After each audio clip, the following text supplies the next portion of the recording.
mga pusang pinapakain ngayon. Grabe, gutom sila oh. Itong dalawa hindi ko alam kung saan pumupunta kahapon. Masyadong magala oh. Giniginaw talaga sila oh. Kawawa man talaga sila.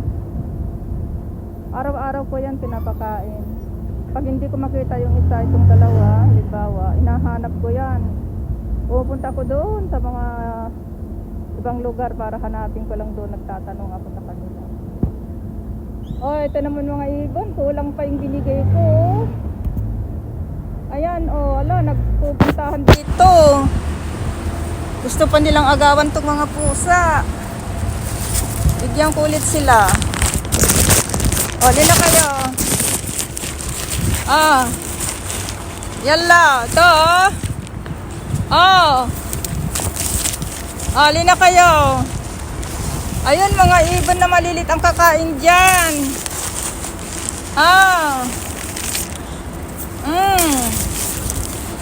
Ayan sila, oh. Ayun, yung marami. Yung maliliit, tinagawan nyo na, oh. Ayan, oh. Oh. Nagawan nyo na yung maliliit. Mga pusa, hindi ko iiwan kasi naagawan nyo sila ng pagkain, eh. Kailangan ko silang bantayan. Dumadami kayo? Saan kayo nang galing? Hala, lumalaki ng expenses ko sa inyo, ha? Ah, ayan, oh. Mabuti sana kung mayroon akong pagkukuhanan ng expenses sa inyo, pangbili ko ng pagkain nyo, oh. Araw-araw. Ah, ayan na, oh, ayan. Iwanan nyo na yan. Ay, kulang talaga yung dala ko. Ang dami talaga nila, dumadami sila. Sige na guys, salamat. Doon naman ako sa kabila. Kaya doon sa kabila maraming pusa. Doon siguro 11 pusay nandun sa kadalawang aso yung nilalagyan ko ng pagkain doon sa pintuan ng ng palas.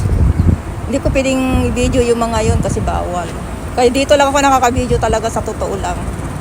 Pero doon sa kabila wala, hindi ako pwede. Yung mahigit 10 pinapakain kong pusa doon.